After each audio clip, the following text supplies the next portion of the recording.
backslide. Nag-backslide, siguro 3 doon. Yung nagloloko ng pamumuhay. Pero, sa ending naman, dahil tumatanda na nga sila, nagbago naman sila, nagbalik sila kay Lord. Kahit yung bago namatay, nakabalik kay Lord yung isa sa kapatid ni Papa. Tapos yung kay mama naman, pero hindi rin ganun ka-close talaga kay Lord. Parang alam mo yung pasimba-simba lang. Pero si Papa lang talaga yung nagpastor sa kanilang magkakapatid. Tapos sa side naman ni Mama, Catholic talaga. Sa buong pamilya ni Mama, talagang walang Christian doon. Pero nasave lang si Mama nung umattend siya doon kay Mami Olga. Tapos, doon na sinisharean niya yung isang kapatid niya, sinasama niya. Pero, mas piniling sumunod nga kay nanay, kaya siya na lang yung nakaano. Pero, sa mga mansano, sa side ng kabila, 3 doon, si Mama, tas yung 2 kong tita, sila yung naging Christian. Pero lahat talaga din sa mga tito-tita namin, mga Catholic. Pero, ilang beses na rin sila na-sharean. Siyempre, inaano rin sila nila Mama, tsaka nila tita. Pero, yun lalo na pag mga burol, sinashare talaga yung tungkol kay Jesus. Kaya, sa totoo lang, parang bawat isa sa kanila na sharean na rin talaga. Parang nasa sa kanila na lang yun kung paano silang susunod. Pero yun, kailangan pa talaga ipag-pray. Pero nung nawala nga si Mama, parang wala nang namamagitan dun sa another side na yun. Kaya yun, pero yun nga, na dito mo lang din makikita na talagang true prayer, pag hindi tumitigil talaga ng pananalangin, may maliligtas amin ang dami namin, di ba? Parang imposible yun. Pero dahil nga sa power ng panalangin, merong hindi tumitigil mag-pray. Si Mama talagang nakita ko, lagi siya talaga nagpe-pray. Kaya yun, hindi talaga kami nakatakas sa kalooban ng Panginoon. Kaya yun, kaya sa atin din, kahit ilan pa kayo sa pamilya, ngayong oras na to, ilan yung nai-imagine yung mga kapamilya. Bukod sa pamilya nyo lang talaga nakasama sa bahay, mahal nyo rin ba yung kamag-anak nyo? Yung mga another side ng ganto ganyan. Di ba? Ilan yung mga naiisip nyo na dapat makakilala rin kay Lord. Diba? Kaya lalo na sa ibang mga pamilya, kagayat nga kila Nanay Emmy, yung mga pamilya nila, pinsan na ng pinsan, pero kilala pa nila. Parang ang galing nga nung ganun, diba? Pero sa amin kasi wala na kami masyadong kilala. Pero yon na parang pag mga ganun, dami-dami nating kilala. Ibig sabihin talaga, mas maraming parang project si Lord, mga assignment sa atin na kailangan kung mandami yung kilalang mga kamag-anak talaga. Yun, kailangan isama natin sila lahat sa panalangin. Kasi hindi nyo alam kung gaano yung maaabot ng prayer kapag pinagpipray natin sila bawat isa. Kaya kung magiging honest talaga tayo, pinagpipray nga ba talaga natin yung mga kamag-anak natin na yon, di ba? Madalas nalilimutan natin kasi iniisip natin, may sarili rin kasi akong buhay, kaya syempre hindi ko naman lagi sila maalala. Pero ayun nga, yun yung pag-pray natin na magkaroon tayo ng talagang concern na nai-imagine nyo ba yung mga kamag-anak nyo na nasa impyerno? Di ba parang napakahirap isipin nung ganun. Kaya parang kung ayaw natin, kung nahihirapan tayo i-imagine na nasa hell sila, kailangan habang buhay pa tayo ngayon na may magagawa tayo, ipag-pray na natin sila na ma-reach na talaga sila. Kaya sabi nga dito, we can believe that God will touch our relatives and bring them into the kingdom of God. Diba na, kaya nga yung pinagpipray natin dyan yung puso. Na Lord, itouch niyo po yung puso ng mga kamag-anak ko. Kasi yung sa puso talaga nun yung kailangan i-touch, di ba? Na parang, Lord, tulungan niyo po sila na makinig sila sa Word of God. Kailanganin po nila tong parang makinig talaga sila. Dumating yung sitwasyon na papakinggan talaga nila yung Word of God. Kaya yun, kailangan, ikaw muna yung unang maniwala, hindi yung, naku, wala na, impyerno na yan.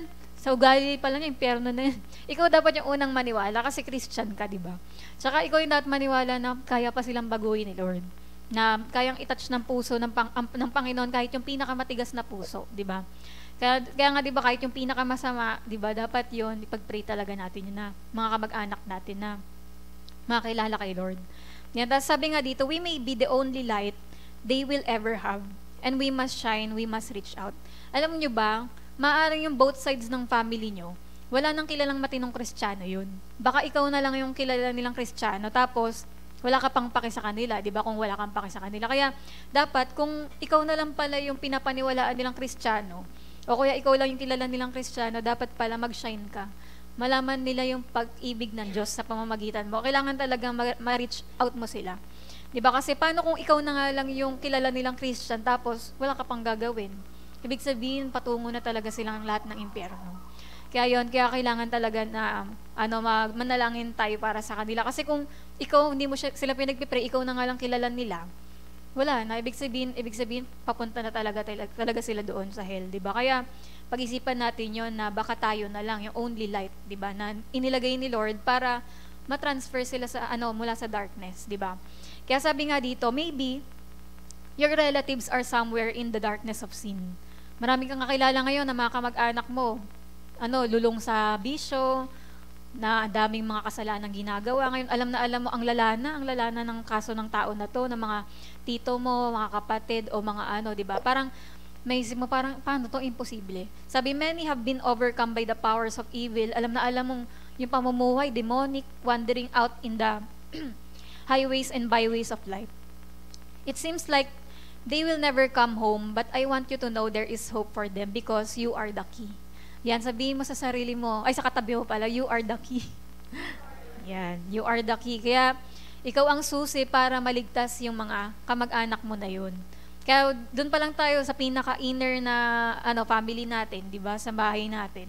Ayun talaga yung mga unang-una, di ba, na kailangan nating ma-sharean. Kasi, kasama ka nila araw-araw, di ba? Sila yung unang-una na pwede mong mapadama na mahal sila ng Diyos, di ba? Kaya yun nga, kaya ikaw talaga ang gagamitin ng Panginoon. Sabi nga dito, you are the key for their salvation. Yan, pakinext. You have a responsibility to them and God will use you if you are willing to die to yourself and pour out your life for them. Yan, alam mo nyo ba, kung gusto mo talaga maligtas yung mga kapamilya mo, kailangan mo mag-die to self daw. Ibig sabihin, pag sinabing die to self, kakahiya, ang corny. Hindi kami ganyan, mahal ka. Baka batuhin pa ako nun. Di ba? Baka ayoko, baka isipin pa nila, alam nila na baka sabi-sabihin pa nila, asar-asarin pa nila ako pag sinerang ko pa sila ng Bible, ng mahal sila ng Diyos. Yung kung corny ng ganun, di kami ganun pamilya, tsaka ganyan, di nila ako papakinggan. Inaano nga nila ako, ganyan. Parang, pag willing ka mag-die to self, kakalimutan mo yung sarili mo para ma-reach lang sila.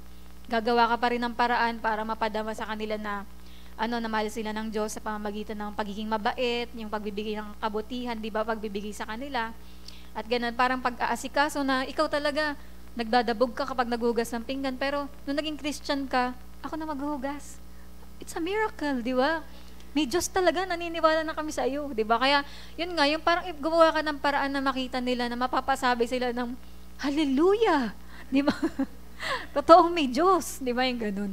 Kaya yung parang kung alam mo ng pilosopo din yung mga kapamilya mo, gawan mo ng paraan na talagang ma-amaze sila, na may pagbabago talaga, di ba? May Diyos talaga. Kaya yun nga na, kung willing tayo mag-die to self, hindi, kasi ganyan, parang yung ibig sabihin ng die to self, tatanggalin mo lahat ng excuses mo. Para talagang, magawa mo to, ma-reach talaga yung mga buhay nila. At sabi nga dyan, one day, you will rejoice because they'll come to God. At wala nang ibang masasaya doon, yung pagkatabi mo, kumakanta ka kay Lord, katabi mo yung kapamilya mo. Katabi mo mama mo, mga kapatid mo, di ba? Hanggang mga tito, tita, nandyan lahat. Di ba? Kaya napakasaya nung ganun dahil nga, ang dami mong sinakripisyo para maligtas sila. Napaka worth it nun, di ba? Na talagang makasama mo sila, maglingkod kay Lord. At sabi nga dito, I had one relative, si John Austin pala kasi to, yung sinamulat ng booklet na to. Tapos yun nga, kwento ko lang, si John Austin, yung tatay ni Joel Austin. Pero pag pinakinggan nyo si John Austin, talagang, pag narinig nyo yung mag-preach niya, revival na revival kayo, magugulat kayo sa boses niyan. Talagang pagka, mahina ka, maano ka sa boses, talagang powerful. Ayan, kaya, sabi nga dyan, may kinento siya, may isa daw siyang kamag-anak na, sobrang, nasa deep in sin, sobrang, talagang makasalanan yung pamumuhay, away from God, sobrang layo sa Panginoon, tsaka walang interest talaga sa mga bagay tungkol sa Diyos. Nasabi niya, ilang taon na pero wala siyang pakialam, si John Austin, wala siyang pakialam kahit ganon, alam niyang ganon yung kamag-anak niya. Then one day, while praying, and the Lord alerted me and said, nung nagpe-pray na siya, sinabi ni Lord sa kanya, you'd better do something about that situation. Sinabi sa kanya na umaksyon ka na. Nakikita mo na ganyan kamag-anak mo, wala ka pang gagawin. Kaya yung nag-pray na siya, doon na siya nag-start mag-pray, sabi niya, I began to reach out in love. I began to pray. Sabi niya, Satan, take your hands off my loved one. I bind you, Satan. I command you, demons, to get away from him in Jesus' name. Yan, ang una niyang ginawa. Kasi ang totoo talaga, yung mga kamag-anak natin, kaya sila wala kay Lord kasi kapit sila ni Satan. May kamay na nakakapit sa kanila. Kaya unang-una, kung gusto niyo silang mapakawalan, kailangan niyo i-command yan na, Satan, bitawan mo yung kapamilya ko. Bitawan mo si ganito, bitawan mo tong pinsang ko. bitawan mo tong nanay ko. Kasi, nakakapit yung kaaway dyan. Pero pag sinabi mong bumitaw ka, sa pangalan ni Jesus, bibitaw yun. Yan, sabi niya, I surround him with God's love and mercy wherever he is. Tapos sabi niya, I prayed like that even through this person was hundreds and hundreds of miles away from me. Napakalayo nun, nung kamag-anak niya, sobrang layo. Pero habang nagpe-pray siya, parang kala mo nandyan lang sa harapan. Sabi niya, you see, there's no distance in the spirit world. It's as though we're right there. Diba? Kaya kapag nagpe-pray tayo, kahit gaano kalayo yung kamag-anak nyo na yun, kahit pag nag-pray kayo, kala mo nandyan lang. Diba? Kasi ganun ka powerful ang prayer. Nare-reach nito kahit nasa ibang bansa, nasa ibang panig ng mundo, kayang abutin ng prayer. Kaya sabi niya, daily, I would pray for that loved one. Pinagpipray niya araw-araw yung gano'n na, Satan, bitawan mo yung kamag-anak kong to. Ganyan. At sinusurround ko siya ng protection ng Panginoon. Ganyan. Yan, sabi niya dito, Satan, I command you to take your hands off him. Demon powers, I rebuke you. I command you to live his life.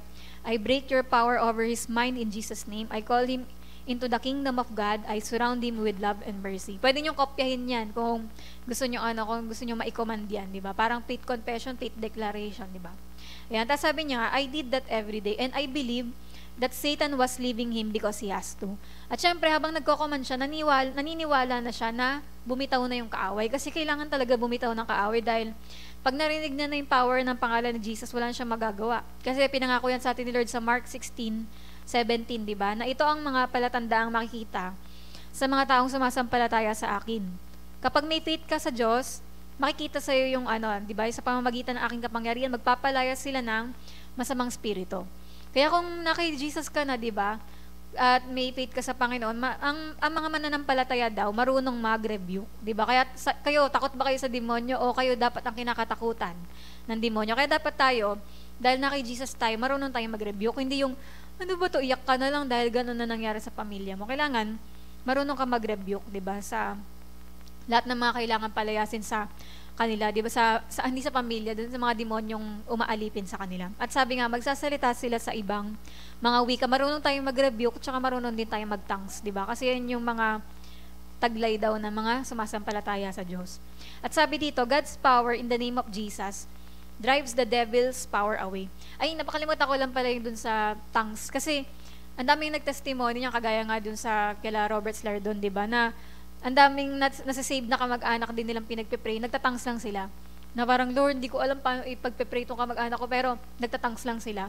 Ini-intercede lang nila na maligtas yung kamag-anak nila. At yun nga, dahil sa power ng tongues, di ba? Kasi direktang prayer na yun prayer talaga ng Holy Spirit yun dun sa tao. Kaya yun, ang daming naliligtas dahil tongues nga rin sila ng tongues. Di ba? Kaya, kung nahihirapan di kayo ipag-pray yung mga kamag-anak nyo, hindi nyo alam yung eksaktong ipag-pray. Napakahalaga na nagpe-pray in tongues din tayo. Nasabi dyan, God's power in the name of Jesus drives the devil's power away. Alam naman natin, di ba, na there is power in the name of Jesus, di ba? Na pagka binanggit mo na yung pangalan ni Jesus, gumugulong na yung kaaway, napapabitaw na talaga siya kasi napaka-powerful nun. Every knee should bow, di ba? And every tongue will confess.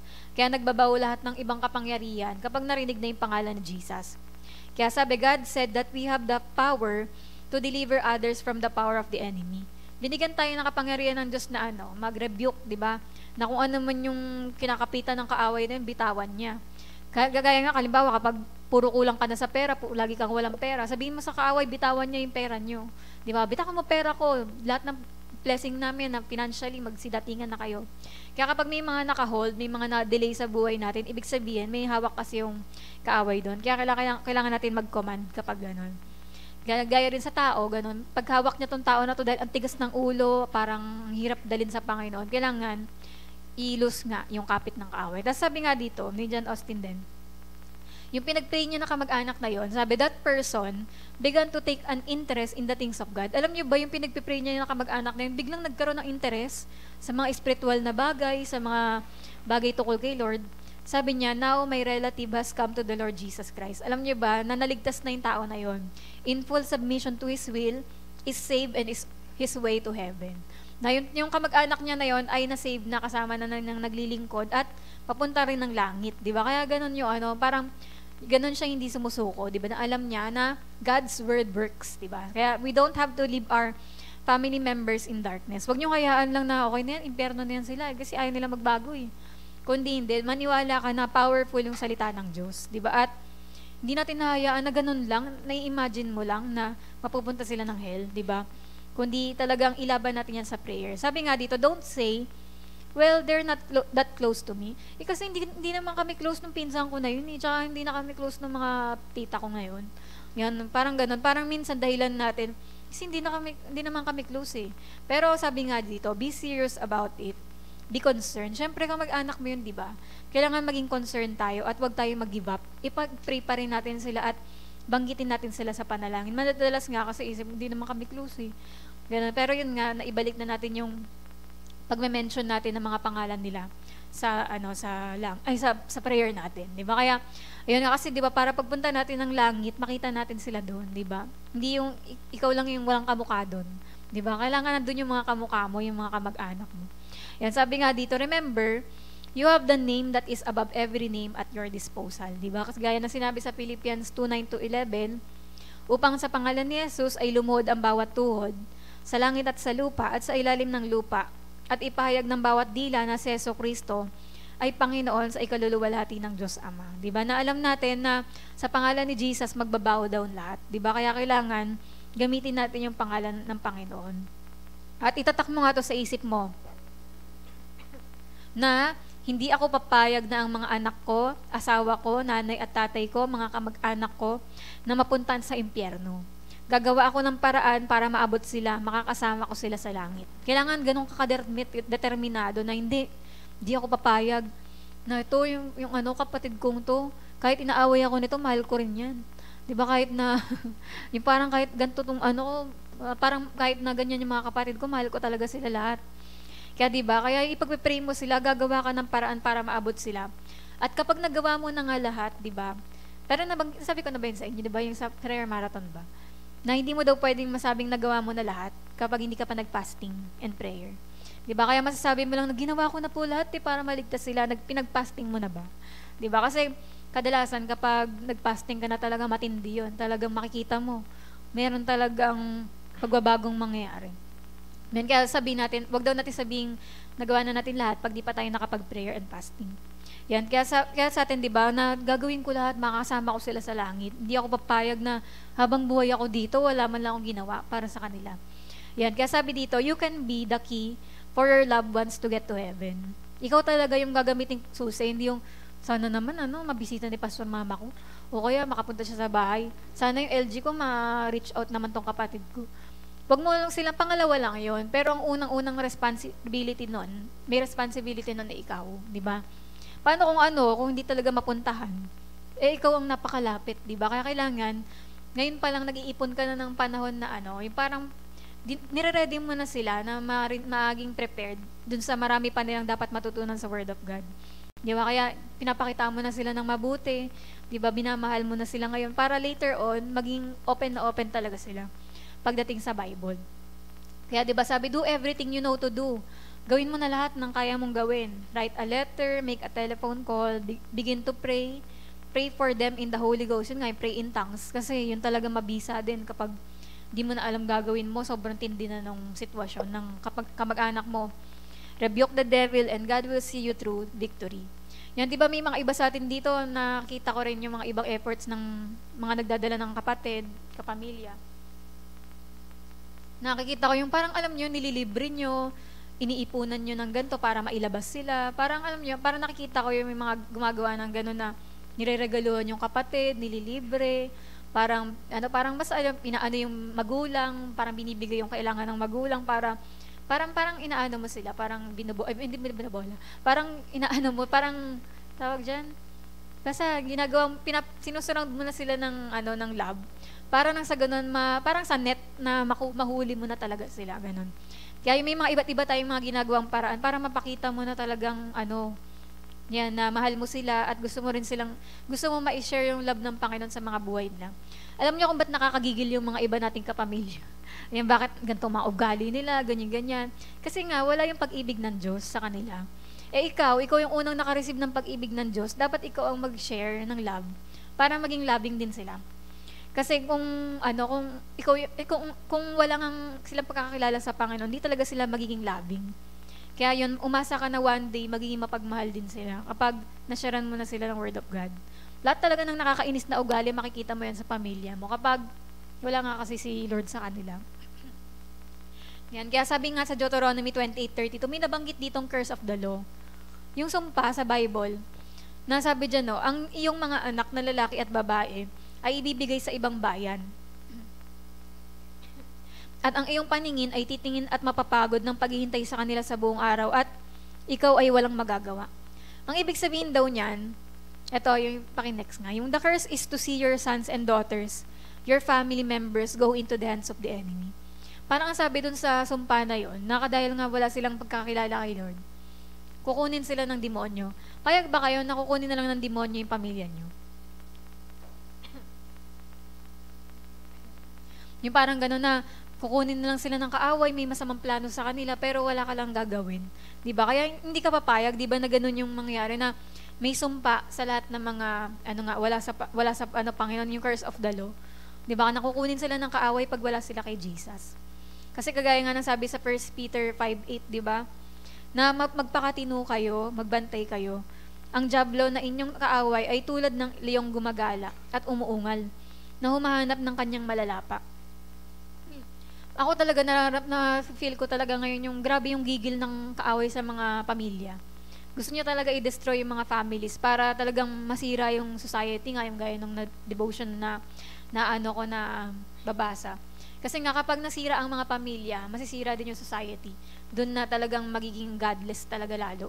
Pero habang pinagpipray natin yung mga pamilya natin, sinashare natin sila ng Word of God, doon mabubuo yung magsisimula yung kaayusan, di ba, ng kapaligiran natin. Kaya, yun nga, pero yung demonyo, alam naman natin, kailangan natin maging alerto sa panalangin dahil bawat isa sa mga kapamilya nating wala kay Jesus, ang sama talaga ng plano ng kaaway sa bawat isa sa kanila. Gagaya nga ng John 10:10, di ba? Alam na natin yung demonyo, plano niya lang ay magnakaw, pumatay at sumira. Gusto niyang sirain ng lahat ng maayos na pamilya. Kaya sabi nga dito, di ba? What a tragedy to walk under the curse of the law and see your family members in the hands of Satan, blinded and being pulled down to a devil's hell, and you have no might in your hand, no power in your hand to help them. Parang, imagine niyo to, plano ng kaaway durugin yung mga bahay natin. Tapos, ang gusto niya yung mga kapamilya mo, italian yung kamay, tas takpan yung mata ng blindfold, tas gustong hatakin, sipain, papuntang impyerno. Payag ba kayo, na-imagine nyo ba yung nanay nyo o tatay, mga kapatid, ginanon ng kaaway, hinila mula sa bahay nyo, di ba, tas tinali kamay, tsaka yung mata blindfold at sinipa papuntang impyerno.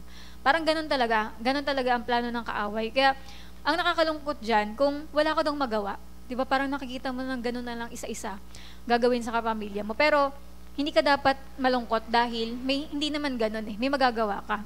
Di ba? Anong magagawa natin? Siyempre, through prayer, may magagawa tayo. Hindi mo hayaan na ganun na lang. Aalipinin ng kaaway yung kapamilya mo.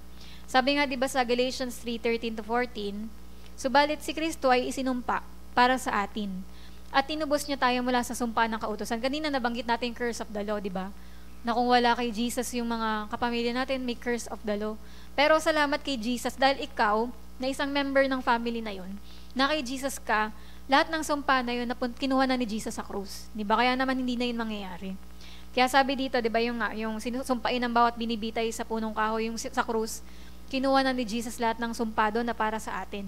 Kaya naman yung mga sumpa rin para sa pamilya natin, sinasabi na natin kay Lord na kunin niya na lahat yun. Di ba? Para hindi mangyari yun sa pamilya natin. Kasi sabi dyan, tinubos tayo ni Kristo upang ang pagpapalang ipinangako ng Diyos kay Abraham ay ipagkaloob din sa mga hentil sa pamamagitan ni Kristo Jesus. At upang sa pamamagitan ng pananampalataya ay tanggapin natin ang Espiritu na siyang ipinangako. At dun sabi nga sa Deuteronomy 1-3, at ang lahat ng pagpapalang ito ay darating sa iyo at aabot sa iyo. Kung iyong susundin ang tinig ng Panginoon mong Diyos, magiging mapalad ka sa lungsod at magiging mapalad ka sa parang. Yan, di ba? Pero pag naki-Jesus na tayo, di ba? Matatanggap natin yung mga pagpapala na yun. Yan, hindi na tayo natatakot dun sa curse na yun. Kaya sabi nga dito, God is concerned about our families. All our relatives can be saved and delivered and blessed. Di ba? Lahat sila, kaya silang iligtas ng Panginoon. Parang iniisip nyo ba, siguro, itong tita ko na to, impyerno na talaga to. Itong pinsan ko, itong mga loko na to, impyerno lahat yan. Ito si ano, siguro may pag-asa pa to kasi medyo mabait to. Try ko nga. Hindi natin ganun dapat ang kaisipan natin. Kung di iniisip mo, buong pamilya kung maliligtas sila. Kasi kapag inisip mo na ilan lang sa kanila, di ba, ganun nga mangyayari kasi hindi mo sila ipagpe-pray ng mabuti. Kailangan, yun nga, iisipin mo mabuti, mapapananunan sila lahat. Lahat sila masisave. Kasi kaya ng Diyos, kaya ba ng Diyos lahat, di ba, iligtas? Di ba, kaya niya. Lalo na nandito kang isang membro ng pamilya nyo, may magagawa ka, hindi mo hayang matapon na lang sila lahat sa impyerno. We need to reach out to those in need in our family circle. Lalo na yung circle ng pamilya nyo, di ba? Dapat mag-reach talaga tayo dyan. Kaya sabi dito, don't just say, well, somebody else will look after them. Sure naman ako may mag-share din dyan sa mga kamag-anak ko na yan. Pero no, di ba? Just make up your mind that you are the one who can do something about it.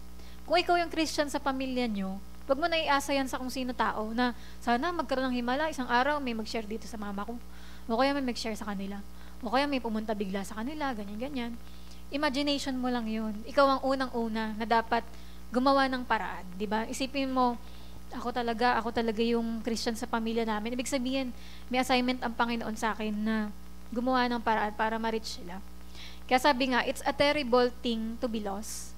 Talaga naman, napaka-terrible talaga na alam mo, pupunta ka ng impyerno kasi wala si Jesus, di ba? What an awful thing to die without Jesus, to die without God.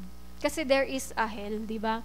Na dahil nga may impyerno, di ba, talagang hindi mo hayaan na mamatay na lang ng ganon. Kagaya nga nung, parang ng mga nakaraan, di ba? Parang expected ba ni Grace yon na biglang isusugod sa ospital papa niya. Pero thank you Lord, di ba, na napag-pray natin yun, tsaka nabisita rin yung papa niya. Kaya nakinig din talaga sa Word of God, di ba? Kaya parang, pero hayaan pa ba natin na dumaan sa mga ganong sitwasyon na hindi mo na alam kung pwede na pala silang kunin ngayon, di ba? Pero dapat ready ka, alam mo na nasharean mo siya, kasama mo siya araw-araw. Araw-araw gumagawa ka ng way na makabanggit ng tungkol sa Word of God, tungkol kay Jesus, di ba? Na hindi mo alam kasi kung parang kung may kunin ngayon, meron ba kayong, parang may pagsisisiyan ba tayo sa mga kapamilya natin? Kaya sabi nga, lalo na't alam natin yung leon, di ba, na umaatungal, yung demonyo, sobrang galit talaga siya sa mga kapamilya natin. Kaya kailangan unahan natin bago niya unahan tayo. Kasi Jesus is the only way to heaven, di ba? God has told us the truth in the Bible na walang ibang way sa heaven kundi si Jesus lang. Kaya naman, kung alam natin wala pa si Jesus sa mga buhay nila, lahat sila papuntang impyerno. Yun lang yung doon, paliwanag. At sabi nga, the hour is so late, folks. We need to make up our mind that our families are going to be saved. That we're going to win them. Hindi yung one day naman siguro, baka tingin ko, tatapang din ako one day, maliligtas din sila, masyesharan ko din yan. Pero hindi, wag mo isipin na parang ang tagal pa. Kasi umaandar yung oras di ba? Di natin alam yung buhay ng tao. Kailangan mag-decide ka na ngayon pa lang, gagawa ko ng paraan araw-araw na, yung alam mo, makakapagbanggit ka, bibili ka ng frame na, ano yung frame na dinikit mo dyan? Ano yung verse na sabi dyan? Wala sabi dyan, mahal tayo ng Diyos, ganyan-ganyan. Gagawa ka ng paraan, magpapatugtog ka ng mga song, di ba, na may evangelism pala dun sa lyrics ng pinapatugtog mo, ililibre mo bigla yung kapatid mo, isasama mo siya sa ganyan, sasabihin mo sa kanya, pag sumama ka sa akin church, libre kita ng damit. Mga ganon, yung parang gagawa kayo ng paraan na talaga sila, di ba? Yung mama mo, promise, gagawa na ako, bibigyan kita ng ganito, o kaya gagawin ko yung ganyan. Sumama ka lang sa akin sa church, di ba? Ngayon ganyan. May mga ganon tayo, mga o kaya hindi lang ganon Hindi naman sila dito sa church maliligtas. Maliligtas sila sa usap niyo pa lang habang naguhugas ng pinggan, alam mo ba, ready ka na ba saan? Alam mo ba yung heaven, Ganyan-ganyan, di ba? Yung mga ganon, hindi yung, dito i-expect mo pag dinala mo dito maliligtas. Hindi, sa bahay niyo pa lang. Doon na siya mako-convince kasi nakita niya, yung anak ko nagbibigay ng 500. Ba, yung anak ko parang hindi na nagbunga nga, 'di ba? Dahil sa gutom niya. 'Di ba yung hindi na nananabunot tong anak kong to. 'Di ba yung gano'n, yung parang nakita niya talaga na ikaw ba yan? Tinutulungan mo na ako mag-igib. 'Di ba yung gano'n na sa bahay pa lang doon talaga sila mako-convince na na maniwala sa'yo. Kasi doon sa bahay, hindi dito na nakita ka dito na nagsisimba, hindi doon eh. Sa mga buhay talaga natin, sa bahay pa lang. Doon nag-uumpisa yung mga desisyon nila na totoo siguro talagang may Diyos. Yan, kaya yun nga. At sabi nga diyan, 'di ba, na kaya ngayon talagang mag-ipon na tayo mag-invest na kayo sa mga kapamilya nyo para pag sa araw na invite nyo na sila, sasabihin nila oo. Kasi naniwala na sila sa'yo. Kaya sabi nga ni John Austin, kinanto niya yung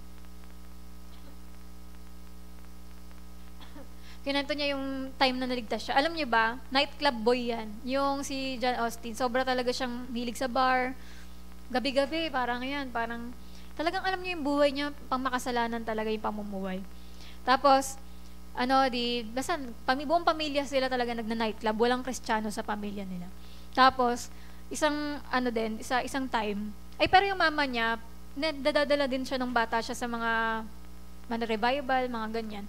Pero ang alaala daw niya, nakakatakot daw yung preacher kasi sabi, your sin will find you out. Nanginginig daw siya abang sinasabi daw, ang powerful kasi ng mga preacher nung panahon nila, di ba? Kaya parang sa isip niya, natatakot daw talaga siya lalo sa Diyos.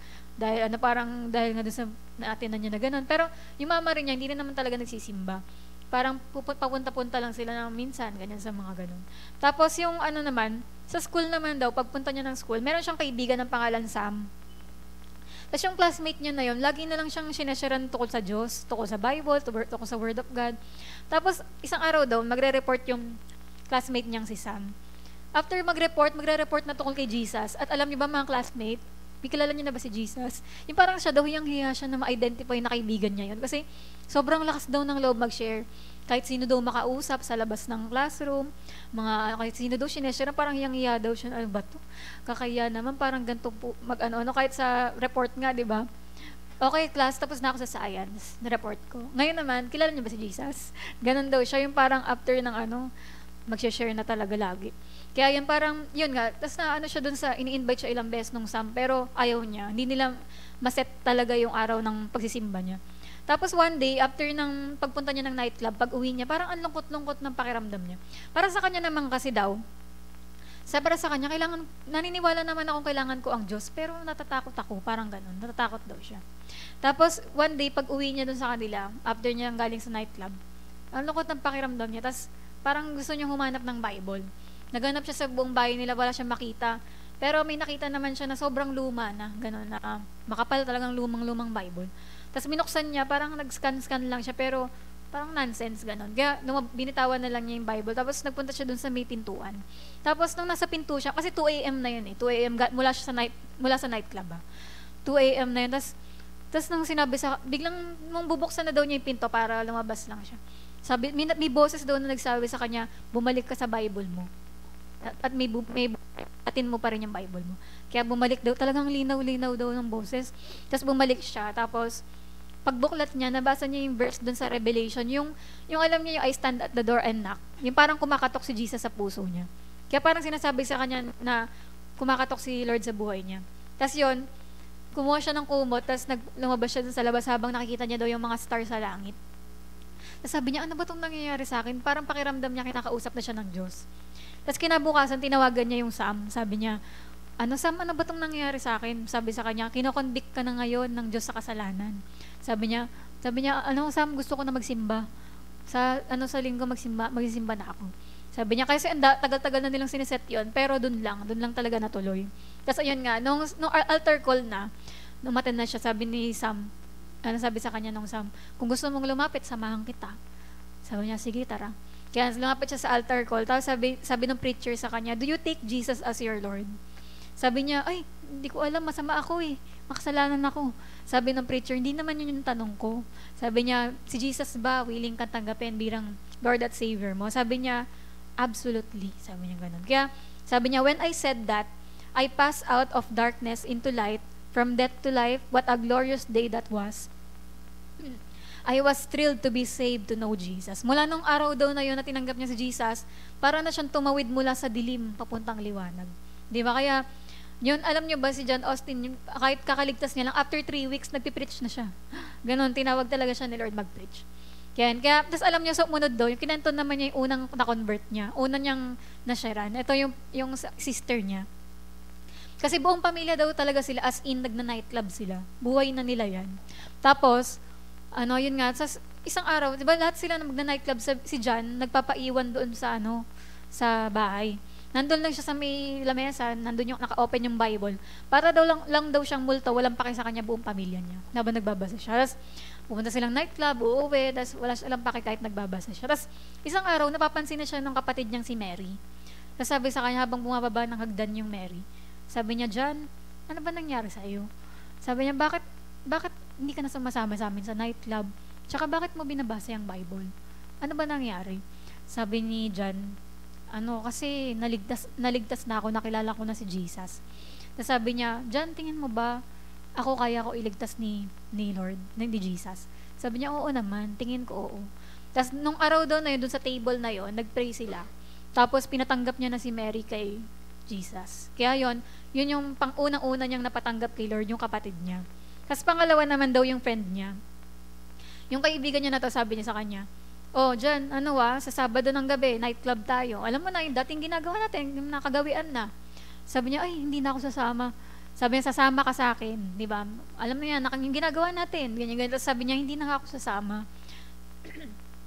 Tapos yun nga, yung pinipilit na siyang sumama, sabi niya, hindi na ako. Sabi niya, alam ko na kung bakit naging Christian ka na, sumama ka na dyan sa mga Kristiyano na ganyan.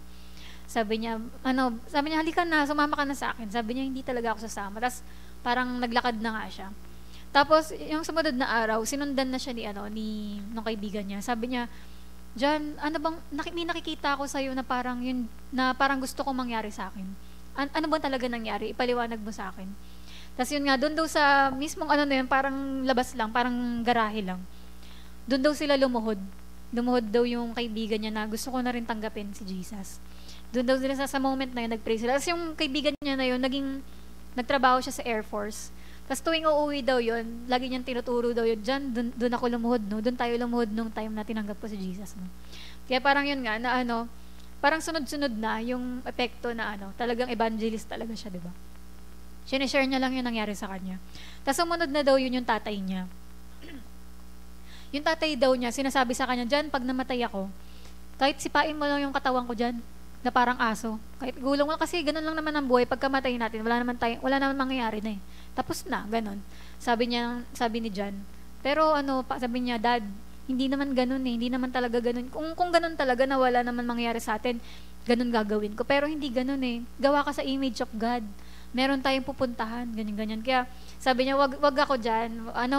Mas mabuting tao pa ako kaysa sa mga hipokrito sa church. Kaya wag ako, okay lang ako. Okay na ako. Sabi niya, hindi ko kailangan ng ganyan. Kaya pero yung mama naman niya, nadadala-dala niya na. Tapos may time, may 3 araw na magpipreach si John Austin. Tapos sabi niya sa mama niya, Ma, sama mo si Papa, ganyan. Tapos, para makarinig siya. Yung Thursday, Friday, Saturday. Tapos napasama niya yung Papa niya nung Friday tsaka Saturday. Friday, walang respond. Pero nung Sabado na nagpa-altar call na, biglang tumayo na yung tatay niya. Tapos biglang lumapit na. Sabi ng tatay niya, John, ngayon ko na itutuparin yung pangako ko sa Diyos. Sabi niya, yung kabataan pa ako, sabi niya, nung tumatakbo ako sa, yan yung sobrang lakas ng snow, sabi niya, alam ko mamamatay na ako nun. Kasi magpa-froze to death na ako. Dahil sobrang lamig. Sabi niya, Diyos, kung may Diyos talaga, buhayin mo ako, wag mo akong hayaang mamatay dito sa lamig na to. Pag nabuhay ako, maglilingkod ako sa'yo. Pero kinalimutan niya. Kinabukasan, nagising siya, ma-warm yung katawan niya, hindi siya namatay sa lamig. Pero hindi niya tinupad yung maglilingkod siya sa Diyos. Sabi niya, ngayon, tutuparin ko na yung ilang taon kong hindi ginawa sa Panginoon. Sabi niya, maglilingkod na ako. Kaya that day, naligtas na rin yung papa niya. Kaya diba, sabi nga dito, don't give up. Don't have any quitting sense. Just keep on. Kaya, sa bawat isa din sa atin, diba, parang kahit gaano katigas yung mga kapamilya natin. Huwag tayong mag-give up kasi, pag nagpatuloy ka, makikita mo, sa kulit mong yan, maliligtas sila. Sabi nga dito, one day, lalapit daw sa'yo sila sa heaven, sa langit. Sasabihin sa'yo ng kamag-anak mo, kapamilya, thank God kasi hindi ka nag-give up sa akin. Thank God kasi sineran mo ako. Thank God kasi natagpuan ko si Lord dahil hindi ka nag-give up sa akin. 'Di ba na ano, minura-mura kita, ang dami kong sinabing masama sa'yo, sabi ko lumayas ka. Sabi ko sa'yo, wala akong interest, 'di ba, sa sinishare mo, pero hindi ka nag-give up sa akin. Kaya thank God, nandito ako sa heaven ngayon kasi dahil sa'yo. 'Di ba nakakatuwang na marinig natin 'yun sa mga kapamilya natin na dahil nga sa kulit natin na hindi tayo sumuko sa kanila, naligtas sila, 'di ba? Kaya 'wag nating tigilan. Tapos eto nga, 'di ba, alam niyo yung alarm for a house, 'di ba? Yung sa Passover. 'Di ba alam natin na ano, kapag kunwari magtatanong ka daw, ano bang verse yung makiklaim ko na sure ako talaga buong pamilya ko gustong iligtas ng Diyos? Isang verse diyan yung sa Exodus 12:3. 'Di ba yung kagaya niyan sa Passover kasi. Yan yung 'di ba sa Passover yung kailangan meron silang lamb. Tapos ano, pakibalik lang muna. Yan may lamb sila tapos pang buong pamilya na 'yon, 'di ba? Na alam nila pag pinahid nila yung dugo sa doorpost, lalampas dun yung angel of death at maliligtas sila talagang buong pamilya. Kaya dyan pa lang, nakikita na natin na gusto talaga maligtas ng Diyos yung buong pamilya natin. Ang kailangan lang natin, may isa dapat tayong lamb, 'di ba, sa bahay natin. Eh 'di ba kunwari si Juliet, dahil nga Christian na siya, meron ka ng lamb sa bahay niyo. Dahil nasa iyo si Jesus, 'di ba? Meron ka ng lamb for a house. 'Di ba? Kaya sasabihin mo, Lord, hindi pwedeng mapahamak tong mga kapamilya ko nandito kasi may Jesus ako. Meron akong lamb for a house, 'di ba? Kaya sa kanila, 'di ba, isang tupa lang 'yon. Pero buong pamilya sila naligtas. Kaya sa bawat bahay nyo, meron ng isa doon. Meron na kayong Jesus, 'di ba? Kaya ibig sabihin, i-claim nyo, Lord, hindi pwedeng destroy tong pamilya ko. Hindi pwedeng mapunta silang impyerno kasi meron akong lamb for a house. Meron akong Jesus. Ilalaban ko po sila sa prayer, 'di ba? Sa dugo ni Jesus, lagi mong sasabihin nga everyday, di ba, na Lord, pinapakover ko ng blood mo yung buong pamilya ko. Kaya ako araw-araw ko ginagawa yon, na day and night ko nga sinasabi, Lord, pinapakover ko ng blood mo si Papa, si Ate Deb, Ate Beg, lahat talaga. Papakover ko ng blood lahat ng mga importante, lahat ng mga meron ako, pinapakover ko ng blood. Kasi pag sinabi mong covered ng blood, hindi yan pwedeng itouch ng kaaway. Hindi niya pwedeng angkinin niyang sa kanya.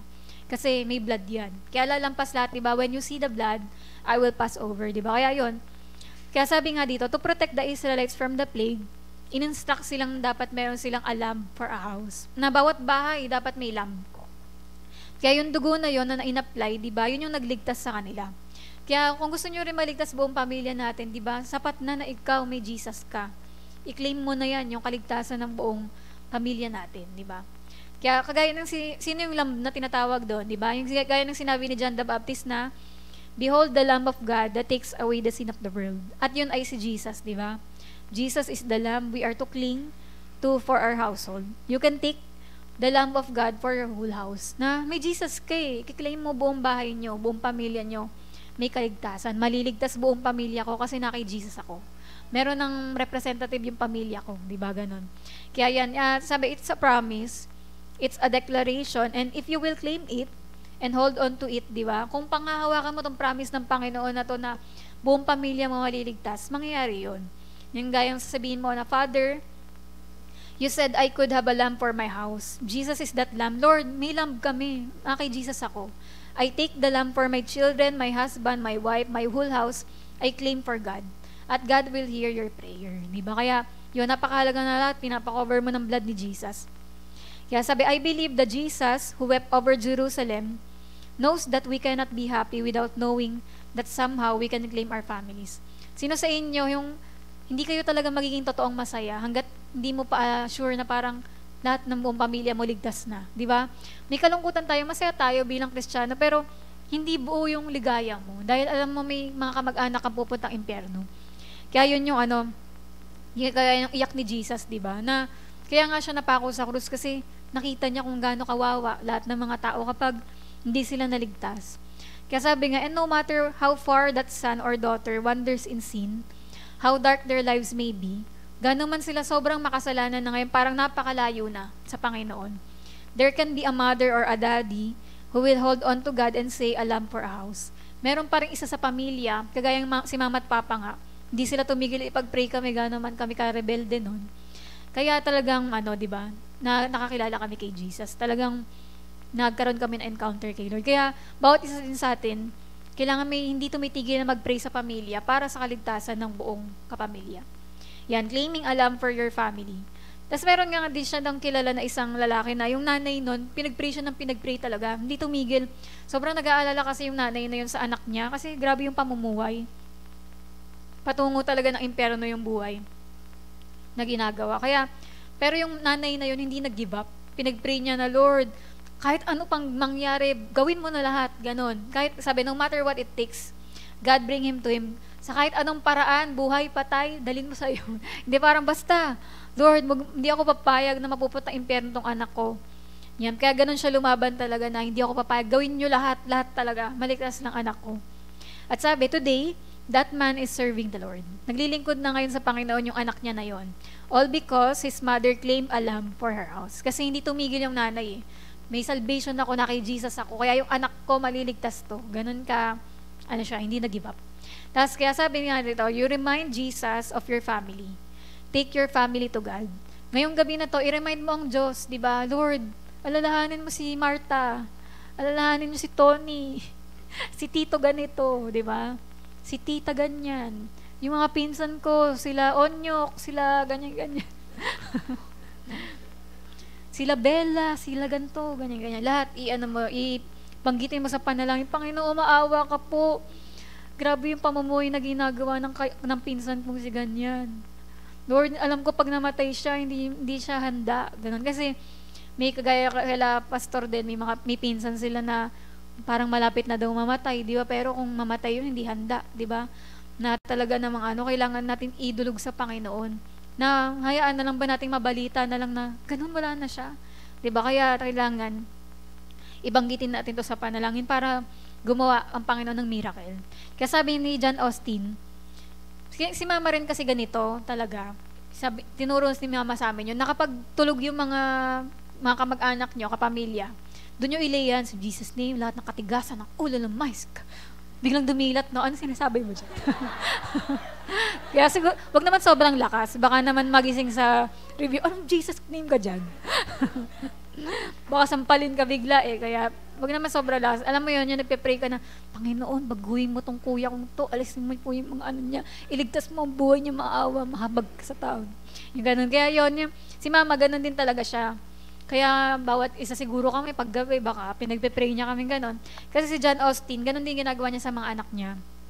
Na pinasinasabi niya, habang tulog sila, pinagpe-pray niya yung Holy Spirit at mga angel ay mag-surround sa mga anak niya. At sabi niya, Lord, ilayo niyo sila sa kasamaan.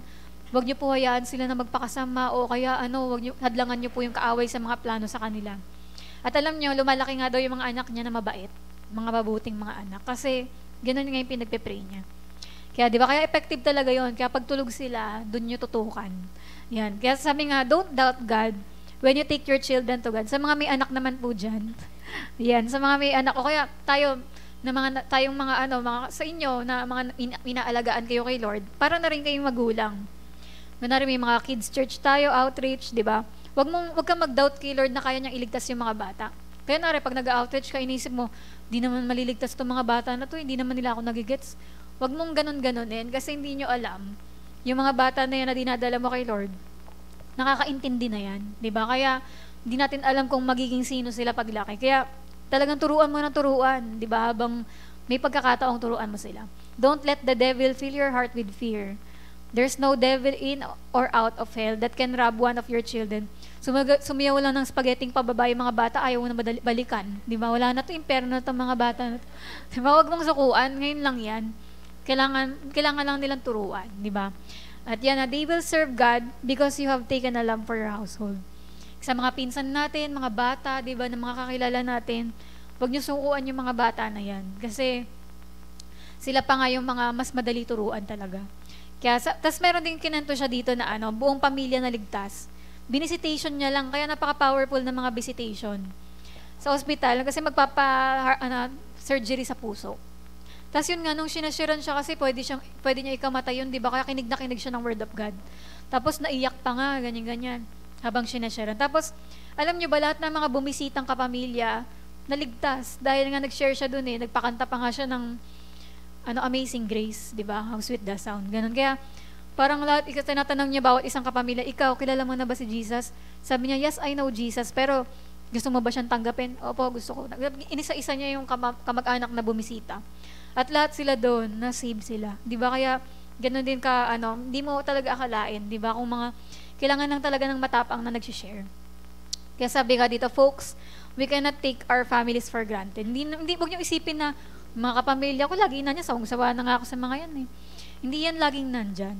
Kaya kailangan, we must claim a love for our family. Ngayon pa lang, panalangin nyo na sila kasi hindi sila lagi nating kasama.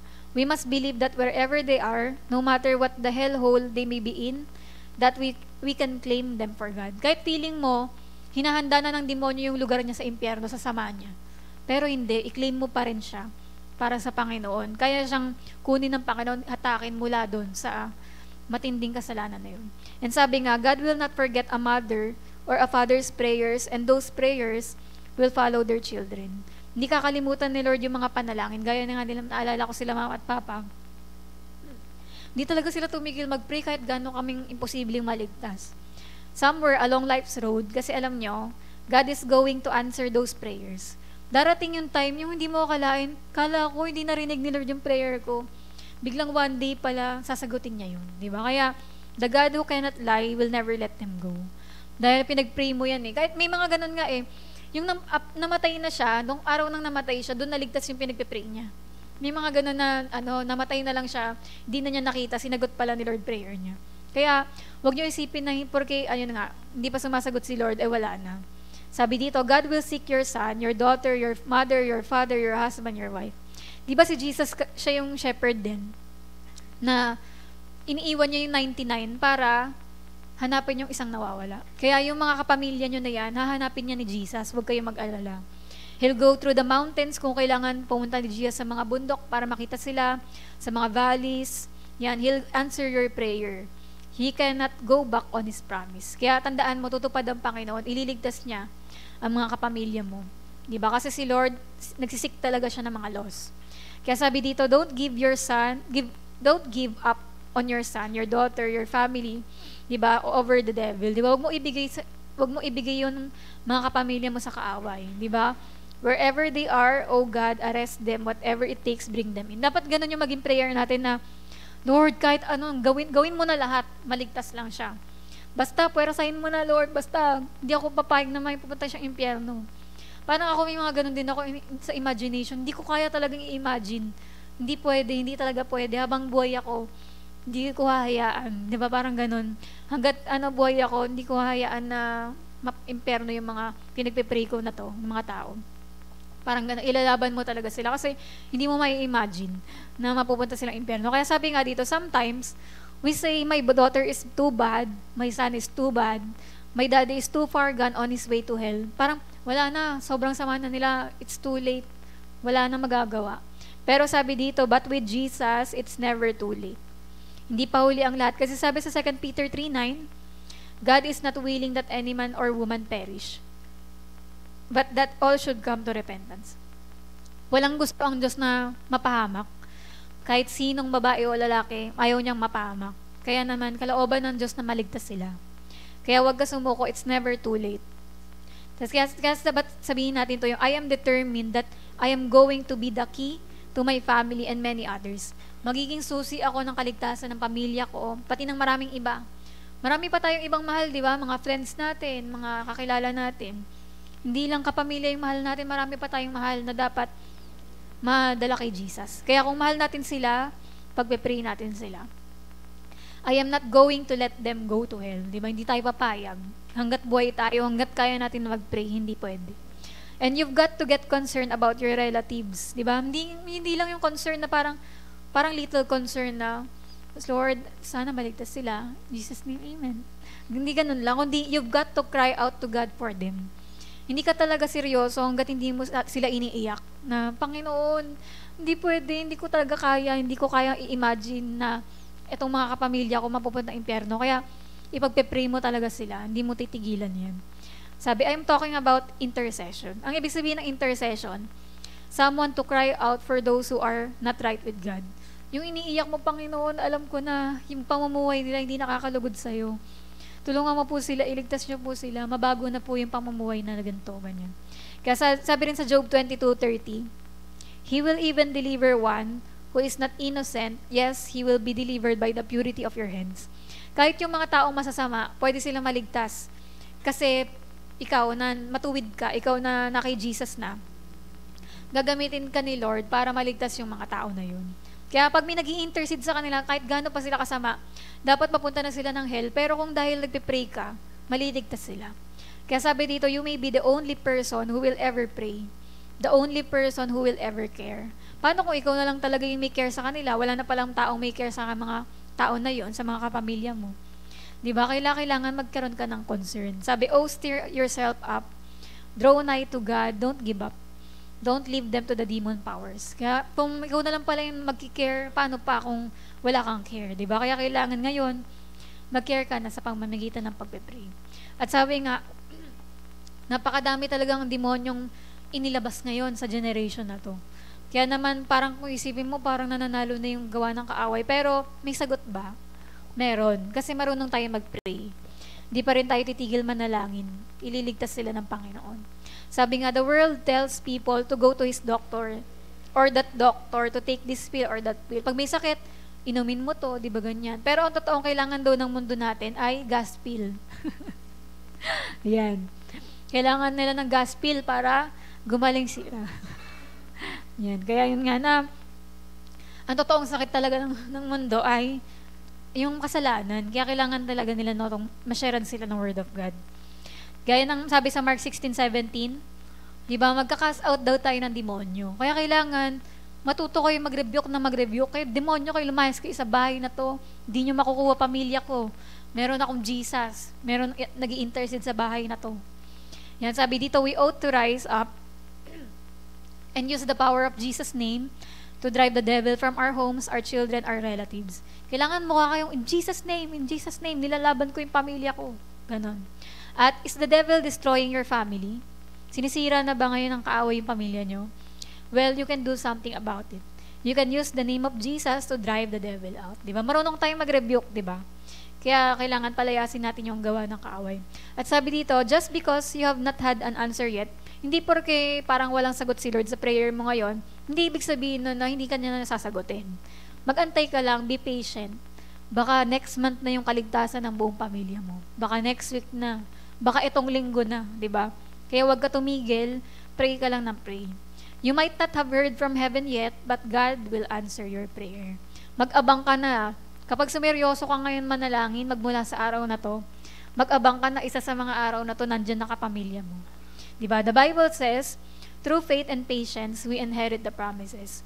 Kapag patient ka sa pag-aantay sa Panginoon, hindi ka tumitigil, nananampalataya ka, makukuha mo yung promise na yon. Hold fast, having done all stand. Keep standing, do not be moved. Huwag ka magduda, basta lahat buong pamilya ko, masasave sila. Yan. And sabi nga, God is looking for someone to stand in the gap for the lost. Di ba, sabihin ni Lord, itong mga tao na to, mapapahamak na to, papatayin ko na tong mga to, dahil ang sobrang tindi ng kasalanan. Ngayon, wala bang magpe-pray dyan para maligtas sila? Nag-aantay si Lord na magsasabi, Panginoon, wag po. Iligtas niyo po sila, maawa po kayo sa kanila. Kailangan ng taong mag-stand in the gap. Ibig sabihin, may magsasabi na, Lord, wag, kagaya ng sa Psalms 106:23, sabi dito, nilipol na sana ng Diyos ang kanyang mga mamamayan kung hindi na magitan si Moises na kanyang lingkod. Pinakausapan ni Moises ang Panginoon na pigilan niya ang kanyang galit upang hindi sila malipol. May mga taong itatapon na dapat sa impyerno, pero dahil may nag-stand in the gap, may nag-pray na, Lord, wag, maawa ka, wag niyo po hayaang mapahamak yung mga kapamilya ko. Kahit sobrang sama nila, Lord, kaya mo silang baguhin. Pag may taong nagpe-pray na ganon, yung mga taong mapupunta ng hell na yun, masisave yun. Kaya ganon, God is looking for someone to stand in the gap. Kaya tayo yun. Tayo yung mag-stand para sa pamilya natin. Meron ngang kanta, akong old song, sobrang old song to, kaya hindi ko ma-search sa Google, sa YouTube, wala. Ayaw lumabas kasi sobrang luma. Ang sabi dun sa lyrics ng kanta, sabi, oh Lord, let me live till I can see that my loved ones are saved through eternity. Di ba sobrang luma? Ganun.